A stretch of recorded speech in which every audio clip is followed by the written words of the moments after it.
Well, welcome back, Austin fans. Thanks for joining the Austin Rugby Podcast. So glad to have you here. Got a new guest on this week.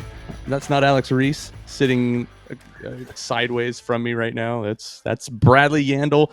He is I guess, are you still with the Austin Blacks, or are you considered a former Austin Black now?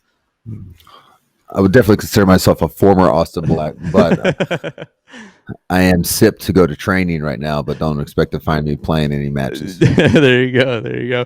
Well, it's been a busy week for MLR rugby, and Bradley and I are going to sit down and we're going to chat just a little bit about what's been going on with the AGs this week. They had two preseason matches they had one on Saturday and then one last night on Thursday night against Houston. That's 2 long trips back and forth to Houston. Nice little 6 hours of driving back and forth to go play. Right. That first one, they played kind of a NOLA B side. We kind of split our squad up into the A's and the G's. It's not really the quote unquote A side. I don't think Austin has that yet, but they went out and put a pretty good hurting on it. But again, it was 2 25-minute halves. Pretty good play, I think. 40-7 It's a good run out. Yeah, it was a good run out to get started. It was 40-7, so I think that I never really think like those first run outs, and I'm not a big fan of assessing like, oh my gosh, how is the team going to handle throughout the entire season with a mixed squad, as we do in preseason. Like that never happens. Like we'll finally tune a squad and get it ready for the 20th if that's kind of the goal for the coaches, right? So that's got to be the goal as they set it up and they look to go forward with this. Even New Orleans, I know Ross, one of their centers, he's an American coming up through the ranks and was playing in the Southeast, and so that speed and that level for him and for all these squads, the preseason is very, very important to find out, who's there. And even with last night, looking at the AGs, it's called a friendly, but it looked like a friendly. And if you're supposed to be playing for positions, then you're not supposed to be friendly. Yeah, exactly. Right? I don't know. There was a couple times in last night's match. I believe I did see a headbutt. That it's kind of hard. We were streaming on the wonderful Texas Rugby Monthly Facebook page. Big shout out to Grant Cole. Big thanks another to United States Marine. Yeah, right. Got to give a big shout out to Grant for doing play-by-play for that, and to his son for filming, and to Jen for filming on Saturday. Man, it was so great.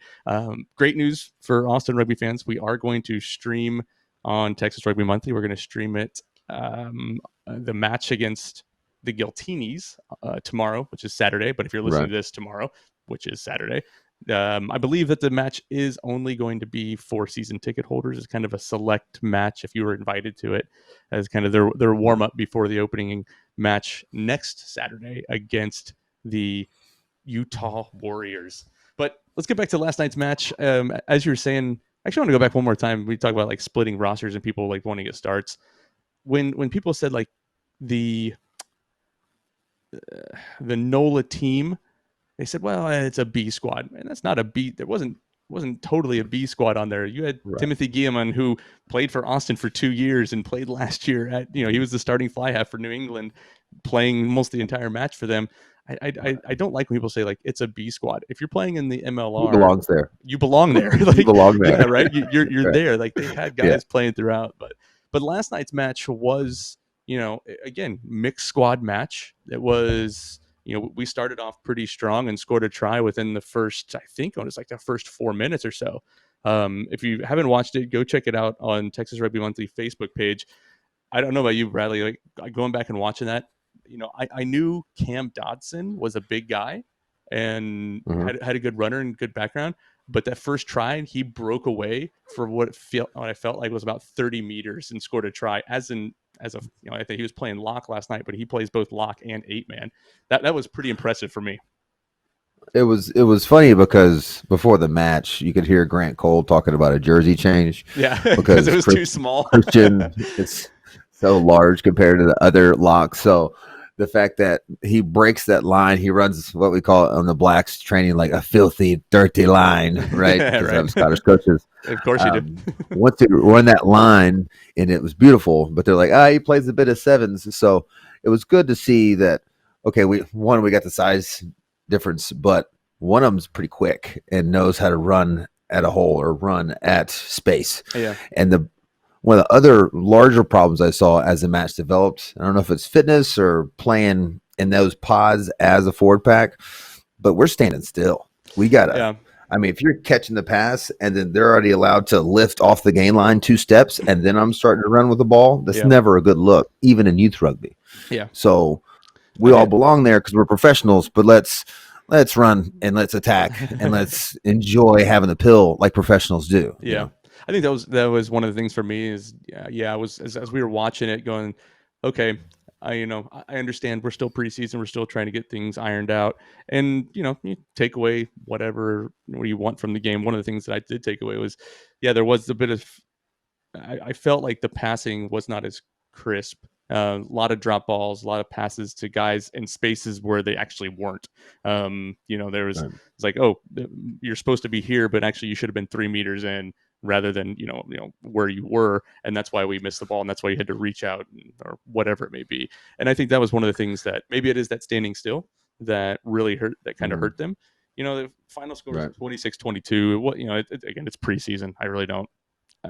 I don't look too much into it. 3 tries in the first half, though, and with those 3 tries in the first half, it looked a little, I guess, uninspired on our behalf, because getting around the ruck, and I was talking to Austin Willis a little bit ago, but that first try they scored, off the line out, that's tough getting back. That's tough getting around and resourcing the open side of the field, but we don't even have the right body position. Yeah. We're standing mostly all the way up. Like, if you're in that position and you've given up that much territory, you're putting your knuckles on the chalk line, and you're getting ready and you're getting the right body height. But if we're standing there with our hands on our knees, anybody, and you see it later in the match when their front rower just gets low and drives his feet and puts one down, our body height isn't anywhere that you'd like to see throughout the season. I'm sure it's going to progress, and those forwards coaches are going to be like, hey, boys, you got to play down here. Up, 5 meters in, you got to play down here. You can't stand up and walk where you think you need to walk. Everything has to be done with enthusiasm. And that'll come with the new season. That'll come with an opening match. That'll come with 2,500 fans in the stand that we're hoping for if we can reach our full 50% capacity. Let's hope so. That's the going rumor around town, is that Austin could potentially sell out at the beginning of the season. Like, there are lots of people apparently who are out in the public that are not actually accustomed to rugby, don't know much about rugby, who are now big fans. And say, hey, we got a rugby team now. Football season's over, so let's go watch some rugby. That's pretty exciting. That's something I definitely want. We'll talk about that a little bit later. Getting back to the game, I think for me, you talked about it a minute ago, and just kind of saying, like, the defensive positioning was a little bit off. And I think that I think people are still trying to figure out. Obviously, it's not like they've been playing together for 6 months, 3 months, 5 months. Like, it's only been about 2.5 months or so. And of course, here in Texas, you had that week off where they couldn't actually practice because of the snowstorm. And I still think that they're just a little bit, they're still trying to link up and figure out how each person works together. Right. And right now, obviously, we don't have a clear vision of who that starting 15 is going to be, and who's going to be the match day squad. And so this kind of mixing of squads, we had, outside center, you had Louis Satama last night, and then inside center, Mac Mason seems to be kind of the de facto inside center at this particular point in time.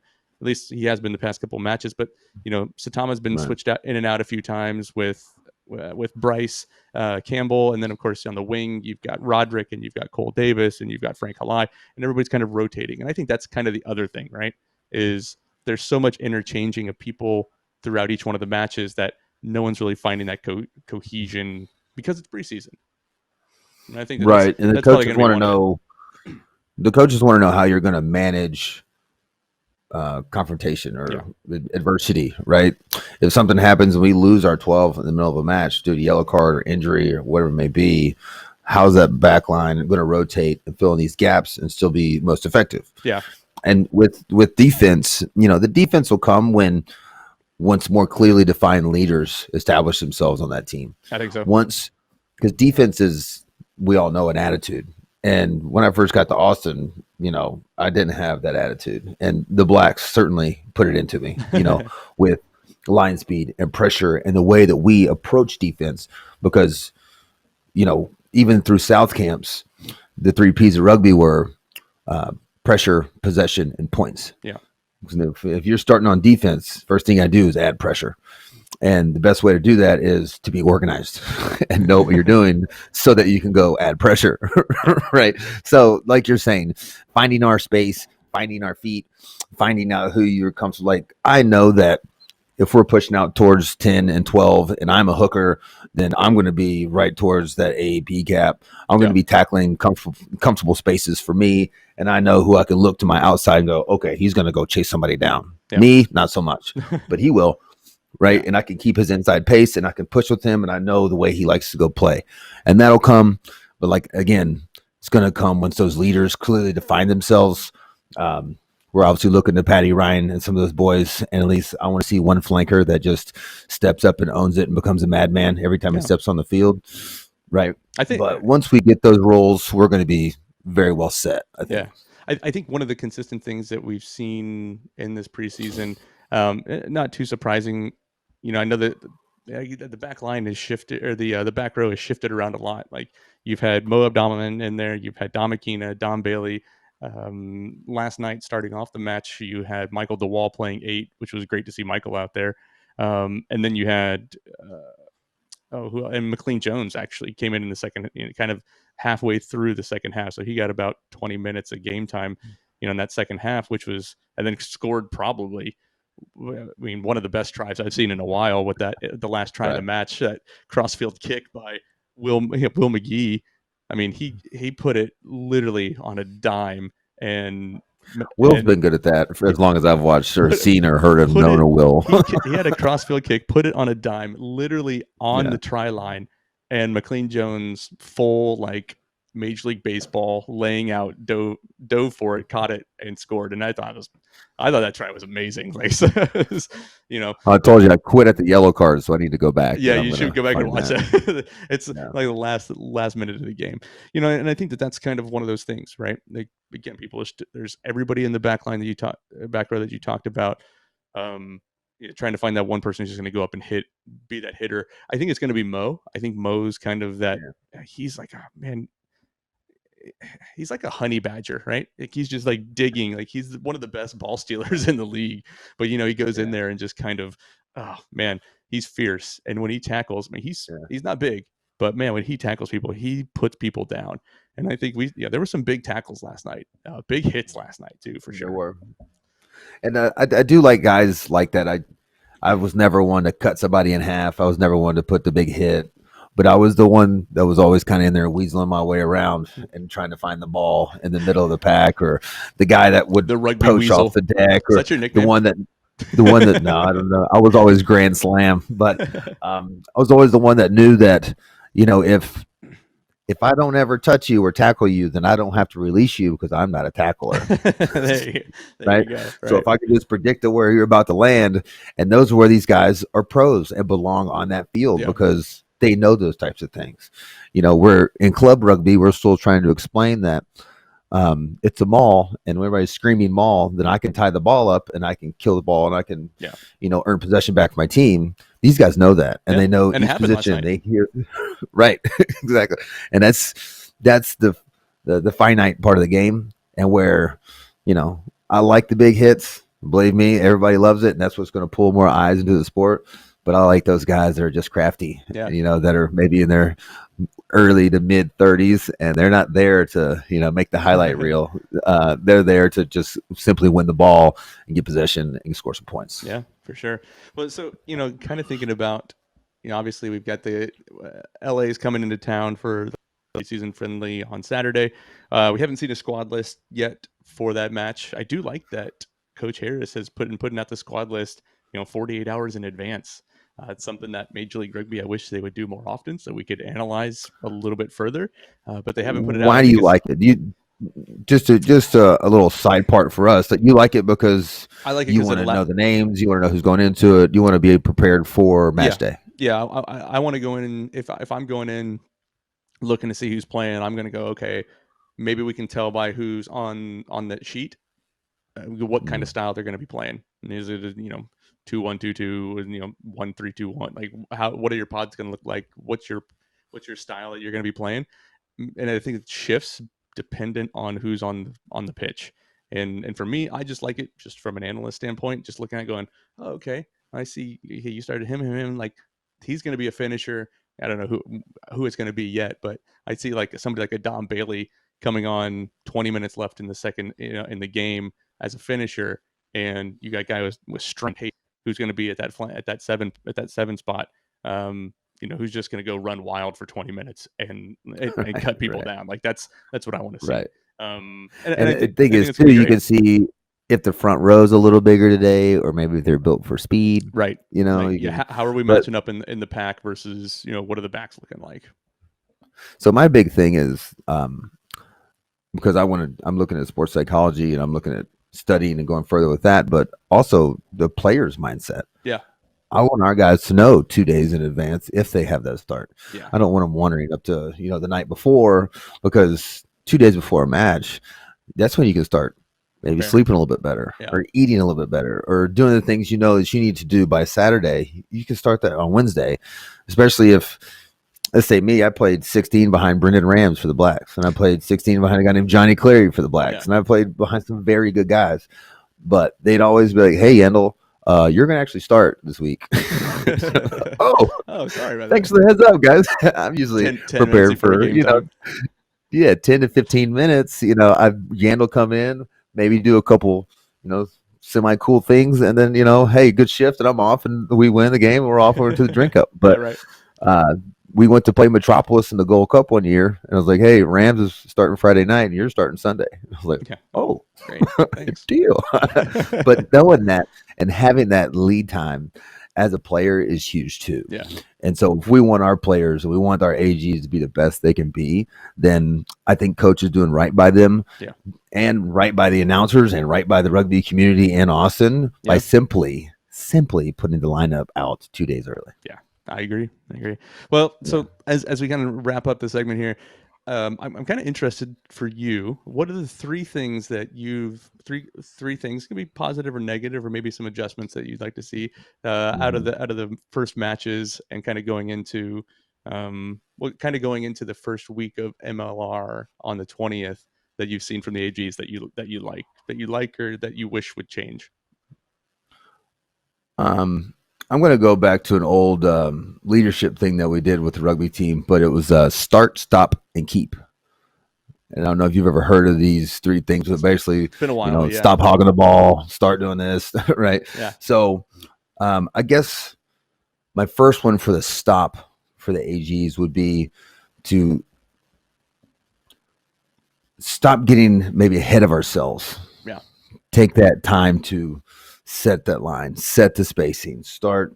And then once we stop and take that moment to not panic, right, then we start to do the things we do well. And that is the attacking the space. We do have very good big men that can run with the pill. Oh, yeah. We also have very athletic backs, and we're talking about somebody like Bryce Campbell, outside center. I've watched the guy play for the Eagles. He's an absolute unit. We need to start identifying where we're going to be strong, and I think we have. And it was start, stop, and then yours, keep, and then right. I know, and then I'm messing it up. But the keep, I would say, is the energy, because all this energy and all of the good things that the organization's been doing to get these guys ready for camp, all the things that they've done with social media. There's supposed to be a guest artist coming in for opening night. Paul, I don't know if there's any. So we do know who it is? Yeah. Oh, yeah. Paul Oakenfold. Yeah. He's a DJ, isn't he? Yeah, he's a huge DJ. So huge DJ. So they just keep the energy alive for this team. Things like you're doing, having old heads like me on the show, and doing the Austin Rugby supporters, and it's just, let's keep this energy as a city, because really we know that everything's contagious in Austin. For sure. Once you start showing passion and pride for something, people will get behind it. And that would be my three poorly executed things that I think I wrapped it up pretty okay in the I, end, though. I So. like that version. Mine's going to be a little bit different. So three things that I've noticed Okay. and that I liked what I'm seeing, or maybe just what I've noticed. So one of them, it appears to me, if I'm starting to pick like squads or the match day squad, I think one, it appears as though, we talked earlier in the season about the battle at fly half between Will McGee, Kurt Morath, and Mac Mason. Right. Mac Mason has been playing at 12, and he's not a big 12. So I think he's going to be more of a distributing 12, and he's going to get the ball out to Bryce Campbell at 13, which I think is interesting. But he also, we have three amazing kickers, and so if there's ever we're never going to be short on like great goal kickers. So that's kind of a Mac Mason, and goal kicking is kind of one that I thought was great. But I like the way that Mac plays at 12 because he is kind of he can be a line breaker, but he can also get the ball out really fast, which is great to see. Especially, and can hit hard for his size, which is one of the reasons playing at the Waratahs and right behind Bernard Foley. So that was definitely something to be noticed. The second one, I knew he was big. This is kind of going the opposite of Mac Mason, but Cam Dodson is massive. Watching that game yesterday, big man. That he is big, and there's nothing but promise. I think I'm sticking with my two starting locks. For opening match are going to be Christian Osberg and Sebastian Chavez, but I think Cam Dodson, being a young kid, like he has so much potential. And that is really exciting. So, like what Cam Dodson's bringing to the match. Haven't seen Regan O'Gorman on the field, and I don't know if he's been injured or not. So, to look at that, I saw him like on the field and through everything, but I haven't seen him like actually playing.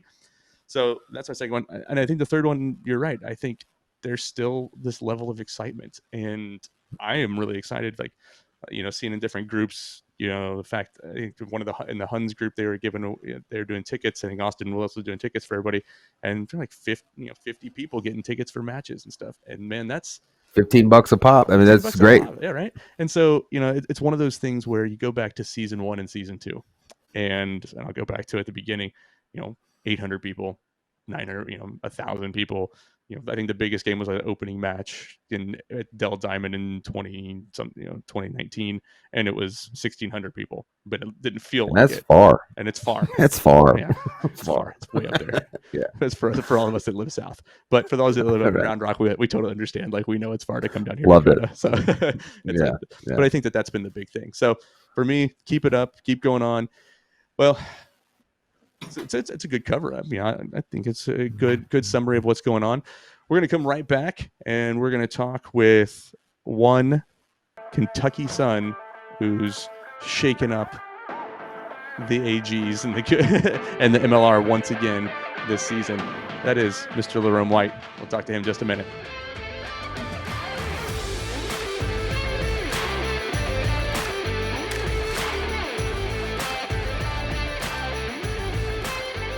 Man, he's a player so nice. We've had him on here twice. He's been with us for, this will be season 3 technically that he's been with us. He is Kentucky's favorite son. That comes from Louisville. So we'll just go with that one. So that's there are other favorite sons around Kentucky that people like him. So Mr. LaRome White. LaRome, what's going on, brother? What's up, Dustin? How are you? I'm good, man. I'm good. It's good to see you. Good to sit down and chat.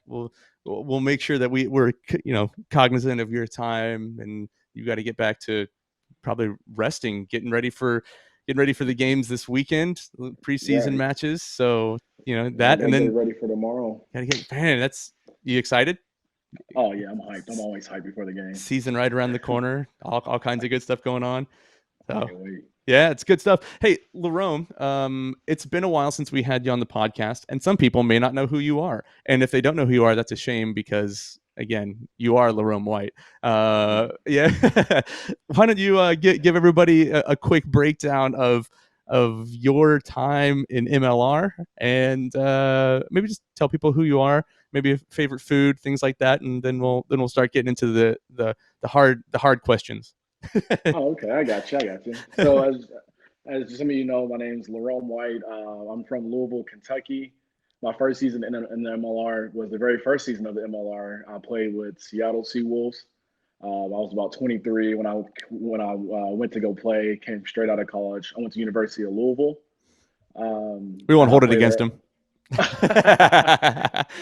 I played there all 4 years, and then went into getting picked up by Seattle. That was a really cool experience. First time living somewhere out of my state, and living like across the country, which was crazy. Yeah.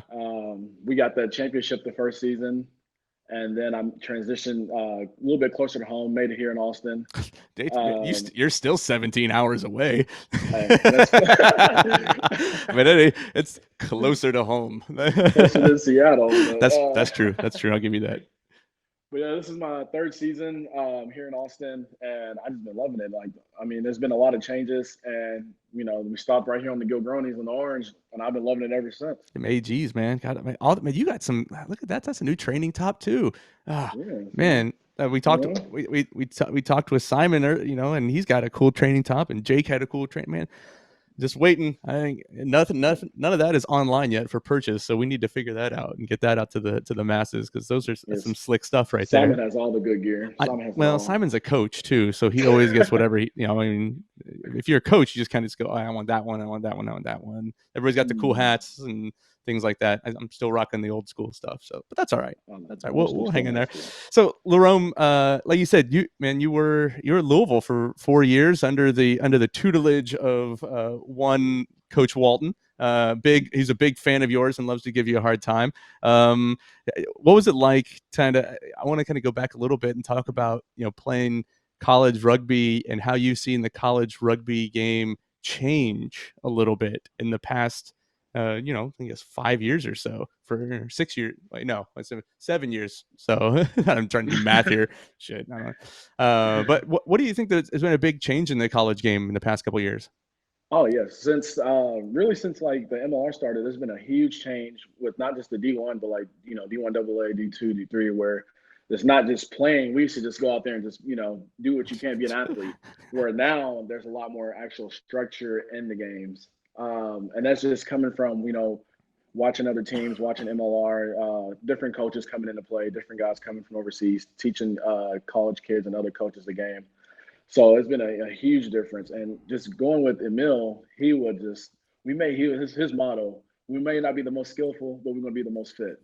So he would just run us the whole preseason, just running. So I love it. I love him. He helps me out every time I come back home. Great coach. Look at him. Like we know Emil is a big fan of the podcast and probably listens maybe every now and then. He'll definitely listen to this one since LaRome's on there. That's for sure. So we'll give him a shout out and he'll appreciate that. I can't give him too much of a shout out since I am a University of Kentucky graduate. So we'll go just a little bit on that Louisville shout out. So we actually think that maybe Emil and I played against each other when we were much, much, much, much younger. So this would have been like 15 years ago or something like that. So anywho, hey, obviously, you've been here 3 years, the change that's happened. All right. Well, let's take a step back in your time machine and go back to 2019.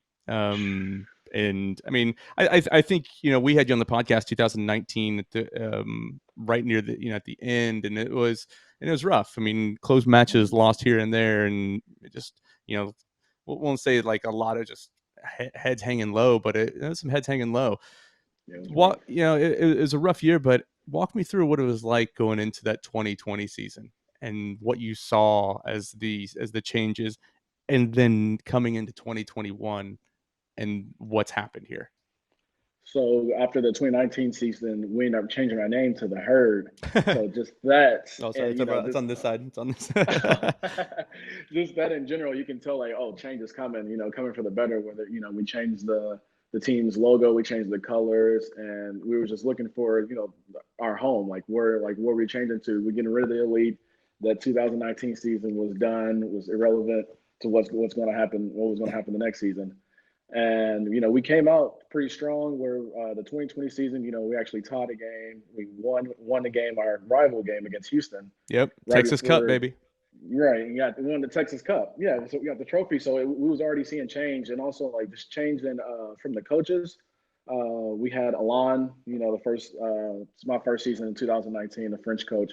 And then we changed into Brent And just with the coaching staff and the guys in charge, we saw just different changes there. Yeah. Which, it was sad to see some guys leave, but it was cool to see the new guys come in and, get to learn different things, get to learn different people. Mm-hmm. So that experience was cool.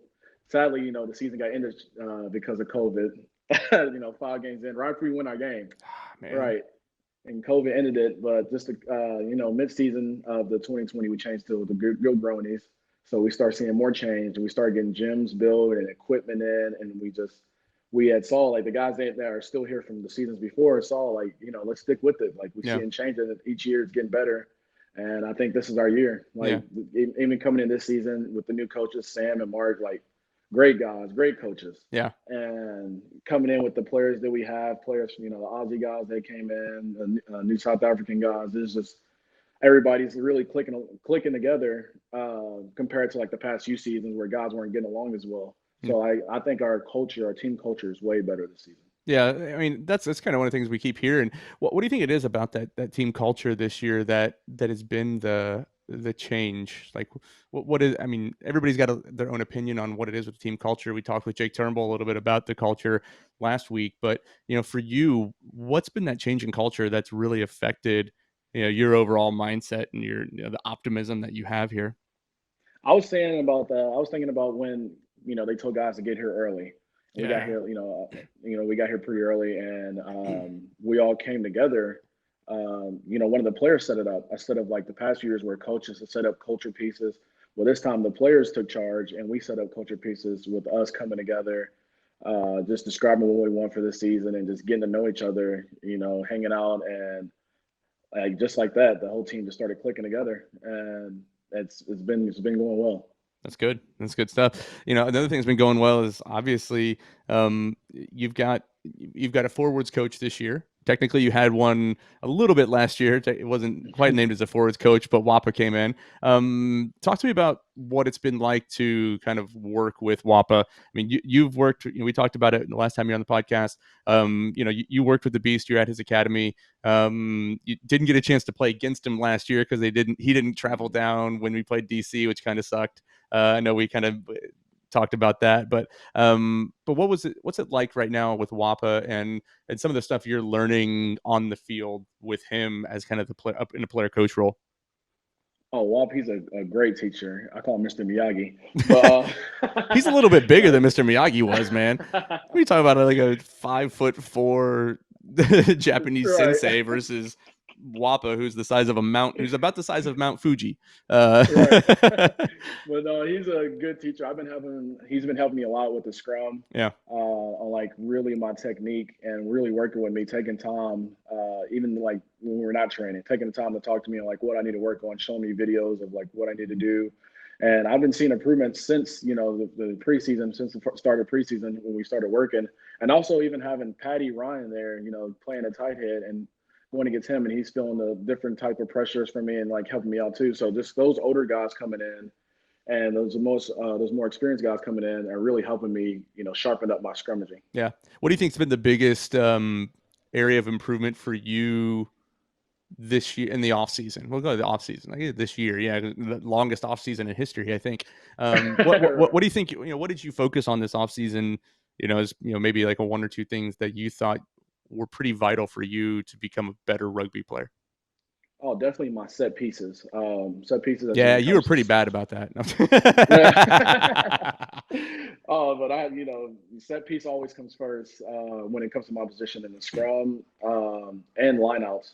So usually in like lineouts, I had to work really hard on just getting my lifting technique and it's a bad habit of looking up to seeing where the ball's coming when you just want to focus on your job of lifting the guy up and be able to hold them and get up as high as you can. So I really worked on that. And then just, asking Wapa the questions for the technique in the scrum, because for me, that's always just been my biggest work on is just scrummaging first. Because scrummaging always comes first. The ball play, that's second. But my job is to scrum. Yeah. So remind me, how old are you now? 26. So you're still young. Like Jake was 26. We talked about this. Here's my thought, right? You don't really learn all the dark arts of the front row until you're at least 31. Right. I'm trying to learn a little bit. You're just studying the first chapter of the book, right? Oh no, it's funny. But you talked about it, and it's something that we constantly talked with Simon about it. We talked with all the other players. The depth of the team and the battles for each position.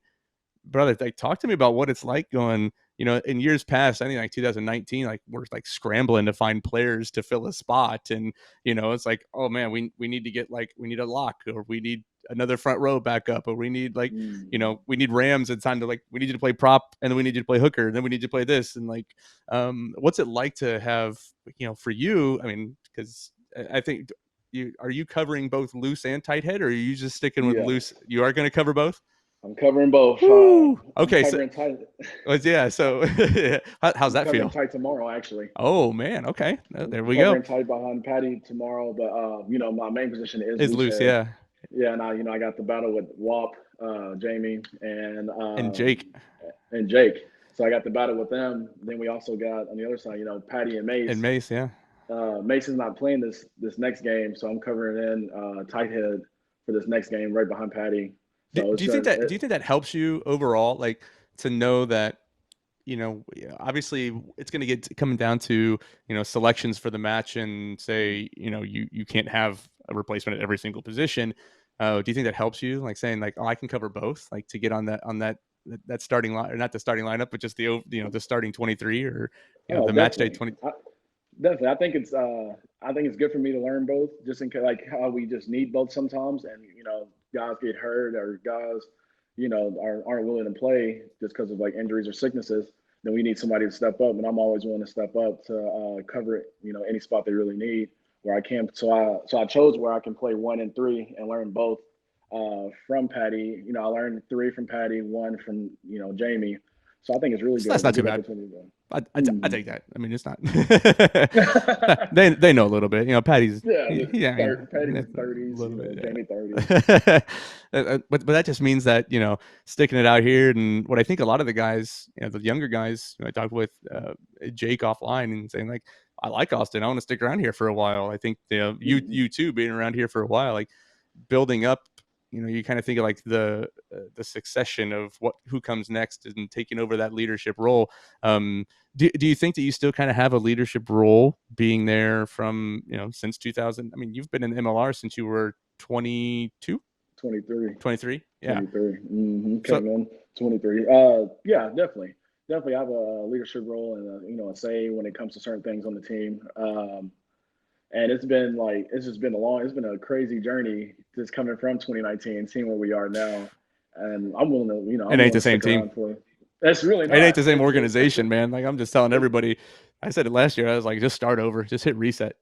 And it's crazy how much has changed. Just everything. You still got a few players that stick around. We still got, Zinni and Mason from the very first season. Oh yeah.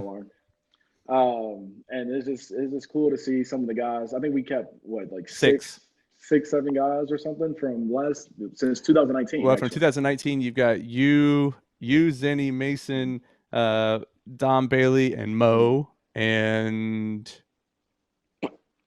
sorry if I forgot anybody else. I'm trying to think. Shit. Too. I don't know now. I forget. I'm going through everybody right. No, that's it. That's it. That might be it. That's it. Roderick came last year. Yeah. Yeah. Okay. Yeah. Okay. See, I'm good. I know my team. I know my team. And technically, Ned Hodgson's back, but he wasn't here, and he was for a first year. So, but that's awesome. I think that having you guys around to still kind of carry on and to say to stay. I'm sure that during contract negotiations at the end of the seasons, people just kind of go, you have the opportunity to go someplace else. But do you think that Coach Harris kind of changed your mind? Oh, definitely. Coach Harris and Coach Gerard, they both changed my mind. But I haven't really had any thoughts about leaving. I love it here in Austin. I love the people and everything about it. I love it. And brisket.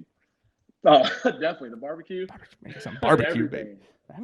Get some barbecue. That got me hungry now. So, well, hey, LaRome, we appreciate you coming on, man. We know that you have you have the chance to go talk to all kinds of people.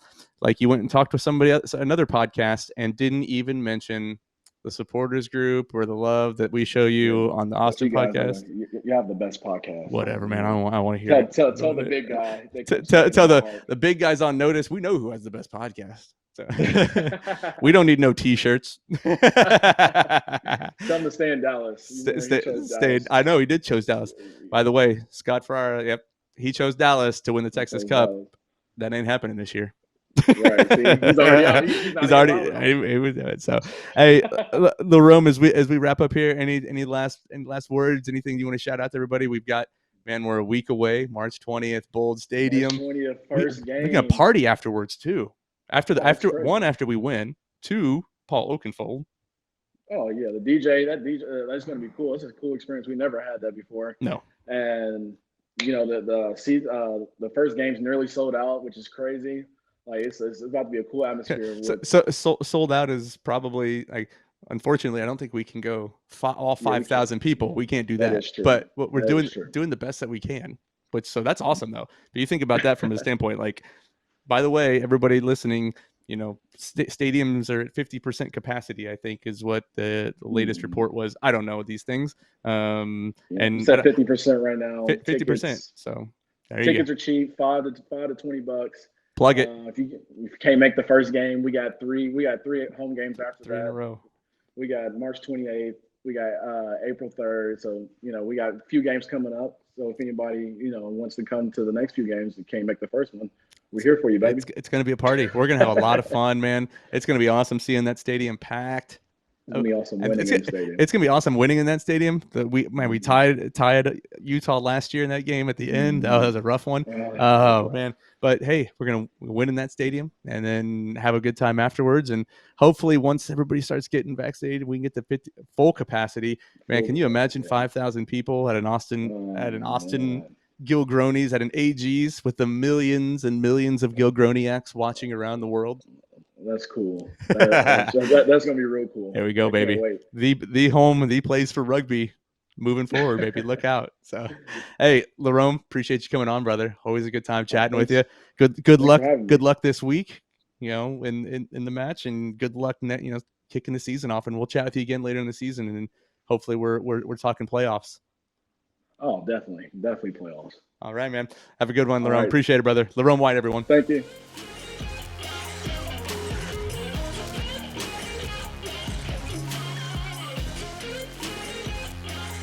Well, AG Rugby fans, we're always excited when we have new people come onto the podcast and tell us about their story, where they came from.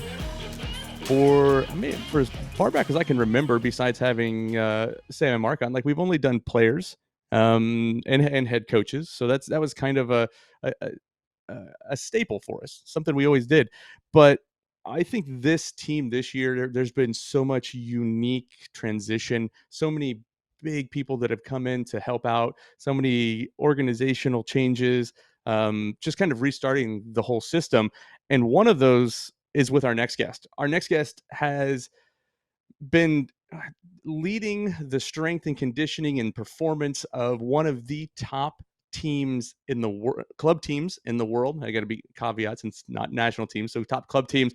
We're going to welcome, coming all the way from Christchurch, New Zealand, here to Austin, Texas, none other than Mr. Simon Thomas. Simon, how's it going, man? Yeah, I'm good. Thank you. Thanks for having me. Yeah, absolutely. I can honestly say I'm always excited for new player signings. It's great to have people come. But when there was rumor and then finally the announcement that you were leaving your position as the head of performance for the Crusaders down in Super Rugby Aotearoa, did I say that right?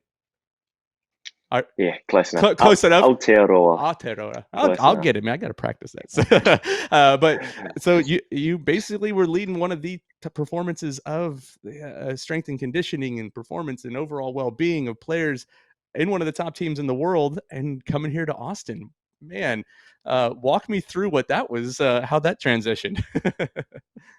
Yeah. To be honest, I was so fortunate to be involved in that team. Like, I grew up supporting that team and watching the Crusaders play, and it still feels like family and home. When I was there, when I'd sort of made the the decision to transition out. It was one of those things where if you wait until you're ready to leave, that day might never come because you'll never really want to. Yeah. So it was a lot more about the excitement of getting across and sinking my teeth into something new and the challenge of growing something new. And so I've known Sam for close to 10 years now. We'd done a bit of work together before up in Japan, and I really liked the direction he wanted to head with the team. And then all of the off-field staff here, the way that they want to take the organisation, like it's just so different, which is really exciting. I think when you move into leading the Crusaders program, it's like moving into a well-built mansion. It's already really nice and it's running really well, and then you try to improve it by hanging a painting or changing the furniture, and you try to make it a little bit better for when you go. But it's already pretty good. And there's some really good foundations here, but it's a little bit more opportunity to grow something from the ground up. We're sort of the foundations and the framings here, but there's a bit more work to do, and so that's what most of us that are here are really excited about, is contributing to what's been done already and seeing just how far we can take this thing, it's really exciting. To be fair, it's pretty cool. That's awesome. And for those rugby fans, if you watch any Super Rugby, you watch Crusaders, you watch New Zealand rugby. I mean, for the I guess 5 past years, or I guess 4 past years if you count the off season. 2021 is kind of or 2020 is kind of throw out, but you were a part of the consecutive winning teams for 4 years in a row, 17 through 20. When it broke off into each region's individual Super Rugby championship. That's bringing a winning quality to Austin that we haven't had here. We've wanted it, obviously, as every team does, but we haven't had here.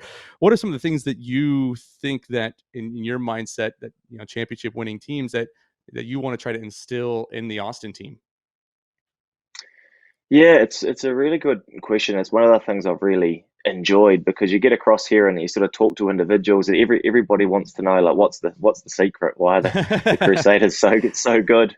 And as I said, I'm fortunate to have worked alongside some of the best coaches and best players in the world, and that makes a huge difference, because the players are the ones that get out and play the game, and we sort of in the back office, we sneak under the radar a little bit. Thankfully, my departure from the Crusaders was overshadowed by Dan Carter's retirement, so I managed to sort of leave quite quietly as well, which was good. But yeah, I think when you get the opportunity that I had to just see what world class looks like on a daily basis, there aren't too many magical special things happening. Like, the Crusaders just relentlessly do the simple things well on a daily basis without getting bored of nailing the basics. And so that's sort of what I've been able to hopefully bring in here, is just that belief that actually the group that's here can do what that group does, because they don't do anything magical. And you don't have to search for the secret. You just do what's right in front of you and work to get better every day, and just be relentlessly driven to do the little things that other people get sick of doing because they get bored of it. And that's how you keep getting better. I mean, having a team stacked full of All Blacks helps. But having guys, from 1 to 23 who could probably step in at just about any time and any team around the globe. I mean, it doesn't hurt. 1 to 40. 1 to 40 right, in 1 to that 40. group, which is the thing. So, but it's hugely competitive there, and that's something we really want to grow here as well. Like, there. To really lessen the gap between in your group, so that everybody's on a really even competitive level for a jersey, so that you compete just as much during the week as you do on the weekend. Like, the first competition's just to win the jersey, and to get in the team, and then if you don't win that jersey, it's preparing your teammate who got that jersey as best as possible to do a good job in it. And so that's what I've really enjoyed here, is just the quality of the people. Like, I wouldn't have gone, like, I wasn't thinking of leaving, I wasn't thinking of moving on, and it was just all of the different opportunities and exciting ways that we can do things here that actually led me to go, this is, if I don't take this, like, I'll probably regret it, because we've got a chance to build something really special with some really good people right throughout, the players and the coaches and the management that are here. That feeling is really familiar to what we have at Crusaders, just the quality of the people and how hard they work. like I wouldn't go to the wrong place with the wrong people for even ridiculous amounts of money, because you'd just be trying to keep yourself happy by checking your bank balance, which isn't sort of how I work. So like here, just the people that we've got are so driven to grow this into something incredibly special that's just what I'm used to. So it feels like home. Like it felt like home before I got here, to be honest. Like I was probably mentally and emotionally here for a couple of weeks before I physically got on the ground. But I've been able to keep connected with this group right through the off season and just gradually connect more here. And I could slowly step back from Crusaders and disconnect from there a little bit and allow others to take over and make that program better. So yeah, it was a relatively smooth transition because I was so excited to get here.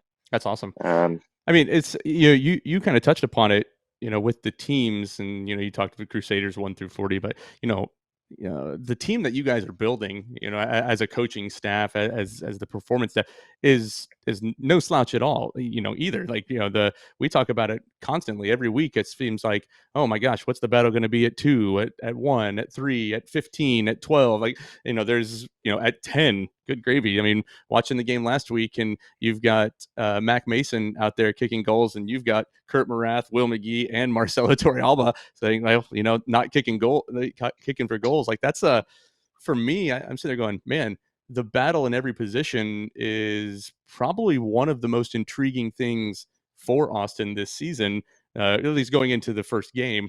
It's because I don't think, I have an idea of who's going to start, but shoot, I don't know who's going to. I mean, what's it been like for you guys to look at every player and look at how they're training and what's going on and how they're performing on, in the practice pitch, and to kind of say, okay, we're starting to get an idea of who may fill into those slots right now.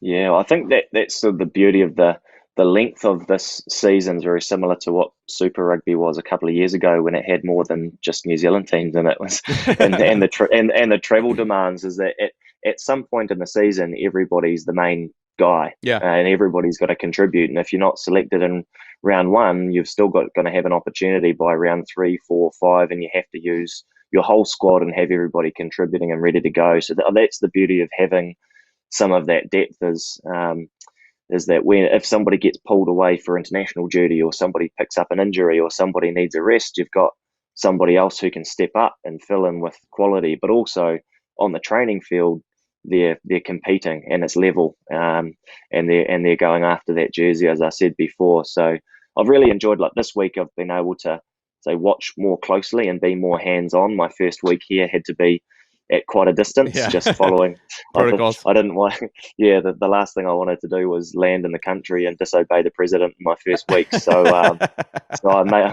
had to make sure we did the right thing there, and then and got to get the green light from the test and come out of being a bit more isolated and join the group more fully. So but it's great watching the players not only compete but help each other, because there's players they've played international footy for the US, for Canada, for Chile, for the All Blacks, for whoever else we've got in the team. Tonga.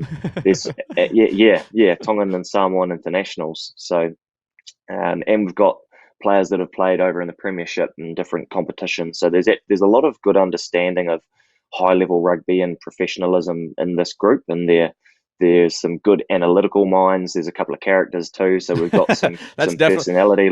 That's definitely true. There are some characters on that team, I tell you. Well, every team needs a couple of good weirdos. Otherwise, your team's boring. Yeah. So, and it's good. There's a real mix from all over the world and all over the country, plus some local influence who are really strongly connected to this area, which is really important to us. They've come through the community and the club scene here, which we sort of know that's the roots of where you grow from. And if you only water the leaves and you don't water the roots and look after your community rugby, then the tree dies pretty quickly. So yeah, for sure. So that's another thing that's quite exciting that our coaches are really invested in, as well as our players, is how do we keep connected to the community game and filter and resource down and coaching down, and because that's where everybody's coming up from in terms of playing and coaching. You can't always just bring people in globally. You've got to invest in local as well. Yeah. So and then you fill holes. Yeah. So so it's good. Yeah. I don't know if I answered your question, but I think it does. I mean, obviously, it's being here a week, and you could I think we've talked about it. Like you were on Zoom calls and training through that way, and trying to figure out chat with the guys any way you can. Especially during COVID, it's just been it's been interesting, and I think it'll be interesting the first couple of weeks of MLR as people really are still trying to come together. Like there's still people who are all over the place and trying to here, there, and everywhere, trying to get organized. But how from a you are the new head of performance, which is a big it's a big title in rugby, and it's very important. Performance is everything, and fitness, and I can't even begin to explain all the different levels that you cover as far as what player performance means. But from in layman's terms, if you can, for those listening and watching, if you can kind of describe what's kind of your mentality on player performance and how you're building the Austin team, without giving away secrets, of course. But maybe some of those things that you worked on in New Zealand, but you're bringing here to Austin that maybe a little bit different, or just your philosophy on player performance. Yeah, I think there are no secrets really. So you could give anybody the recipe and they can still burn the cake or make a good one. So it's it comes down to the chef and the ingredients sometimes. And I think that's the beauty here is you're able to do. I think philosophy for me is not to try and say this is what we do at Crusaders, so I'll try and squeeze that into this box and make that fit here. Yeah. It's knowing what's our playing group? Well, that'll determine our style of play, and our style of play will determine our preparation. Yeah. And the resources that we have around us will determine what our days look like or what our trainings look like. So the biggest sort of impact for me has been able to be on the ground and just sit back for that first week and observe and look at the gym versus the field versus the food versus the timings of things, and just try to how we work through and find the best possible kind of performance schedule for the week that allows us to get physically and rugby wise better for the front half of the week, and then sharpen to perform for the back end of the week. So but an underlying philosophy for me is always to connect with and look after the person first. So get to know the people as a whole and what makes them work and what do they really need to grow them as a person, and then after that as a rugby player, because that's where they sit, and then after that is as an athlete. Yeah. Because if I just come in and try to build athletes, then we'll be setting records in the gym but not winning games or catching the ball. So so being a rugby player comes before the athlete, but being a person comes before the rugby player.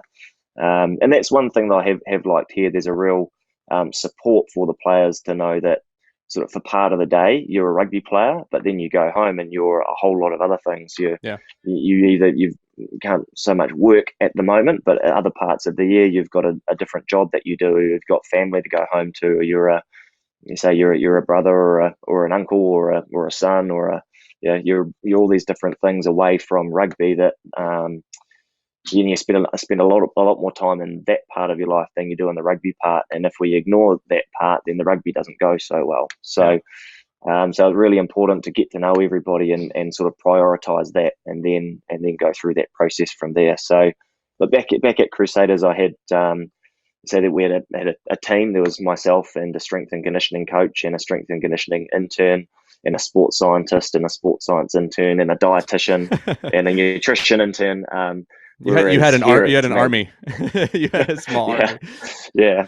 And part of that was trying to get a lot more individualization into the program by using experts, and then I just become everybody's assistant and I support the experts. And then you give a learning opportunity to somebody who's studying to try to kickstart their career, which is something that will grow towards here. But at the moment it's myself.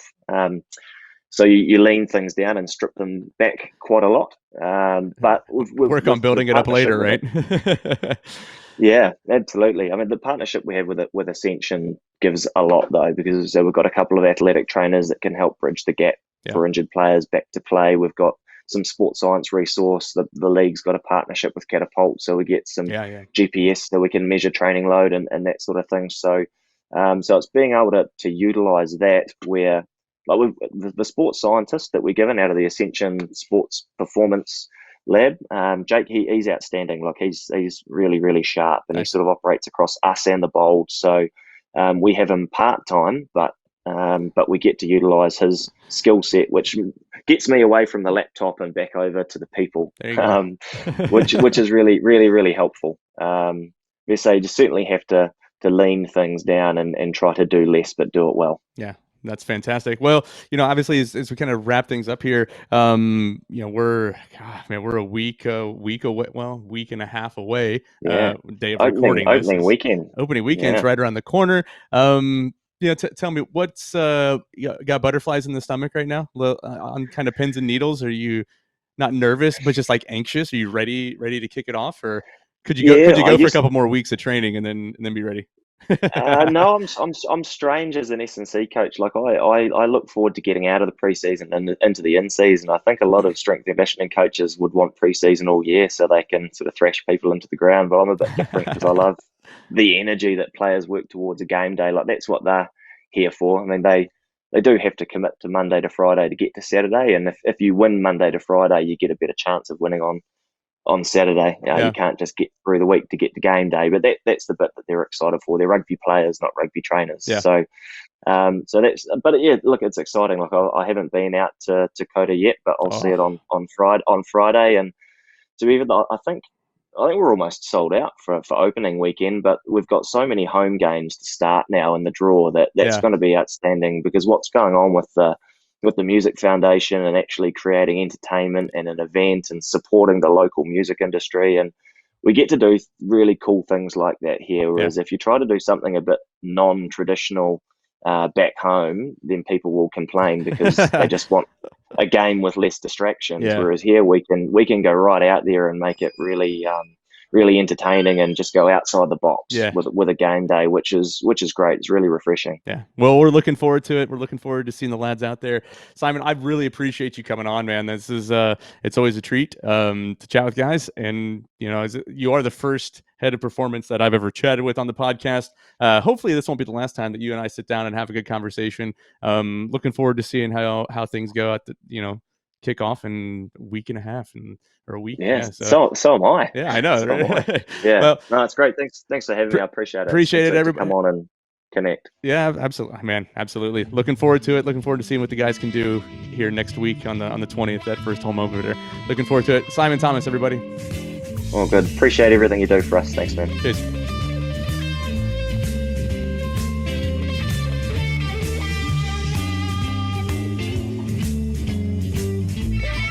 Well, it's been awesome to have everybody come on the podcast and join us. Want to thank LaRome White. Love LaRome. He's such a great dude. Really want to thank Simon Thomas. I mean, Simon being the new head of performance. God, man, that is. I still will call it. People talk about Matt Giddo and Adam Ashley Cooper being the signings. I honestly will argue with people and say that signing Simon Thomas, the head of performance for the Crusaders, to come here and be the head of player performance for Austin, it's massive. Want to thank Bradley. Want to thank you for coming on, man. Appreciate it. Cheers, man. Thank you very much. I appreciate it. Always fun to chat. You want to give any shout outs, any last minute plugs for other things you do? I know you work with some guys. Was it Drinking Bros Sports? Do you work with those guys over there? Yeah, I've been doing Drinking Bros Sports. Eric Tanzi, he's out of Clayton, North Carolina. Clayton RFC, those guys have been doing Tailgate Legends shows. They do want to get something together later this year at an MLR event. We know where they can go. Where I'm going to be living. Yeah, we're looking at Houston. We're looking at Austin. I've talked to both of those. And then also some people down in Atlanta too. Got some friends down in play for the club. So we're looking for some places because he's out of North Carolina. But Eric Tanzi and those boys looking forward to doing it soon. The 20th we'll be there. Hopefully, I think Austin got us a couple of press passes, so we'll be looking to get behind the scenes. And I'm looking to bring a guest with me that just has no idea what rugby is. That's always the best one. That works in the studio, and the guys are going to see it for the first time. So if you catch me at the stadium, please come say hello. I'm going to have people that don't have any clue what's going on with me. So I'd love to show them the community and the people that we hang out with and why we like doing this stuff so much. And Other than that, let's go AGs. Yeah, man. Rooting for the home team, and this Texas Cup's going to be a big one coming up on the opening match. So we're looking forward to it. We're looking forward to that season. Like you said, man, we're a big rugby community. We're all everybody who listens, everybody who watches, everybody's out in the Austin community. There's going to be quite a few people in those first matches who don't know anything about it. If you have friends or anybody that you want to start introducing to the game, have them follow us on social media. Austin Rugby supporters, always good. We stuff. should also shout out Slump Busters. Oh, we want those guys on it. They want to have us on their show. We'd love to put their names in for press passes. I didn't tell you. I actually was on there yesterday. You did? Yeah, I did it with him yesterday. So we're good. Yeah, that one should be coming out here in the next couple of days as well. But for everything else, stay tuned for that Austin and LA match on Texas Rugby Monthly. Give a little shout out and watch over there for the live stream starting on Saturday at, I believe it's 5:00 is the kickoff for that match. So I'll put my hand up now. If you guys need me to call the game, I'll do some color. There you go, man. Well, I've done it from Flow Rugby before, so if you need it, I'll put my hand up. We got it. There we go. We got somebody to call it. So, well, everybody, thanks for tuning in. We always appreciate it. Follow us on all the social media channels. If you're listening, go check out our YouTube page. You can see our pretty faces. If you don't want to see our pretty faces and you're watching on YouTube, go listen to us on Spotify, iTunes, and wherever else you get your podcast. As always, my name is Dustin. Until next time, we'll see you on the pitch.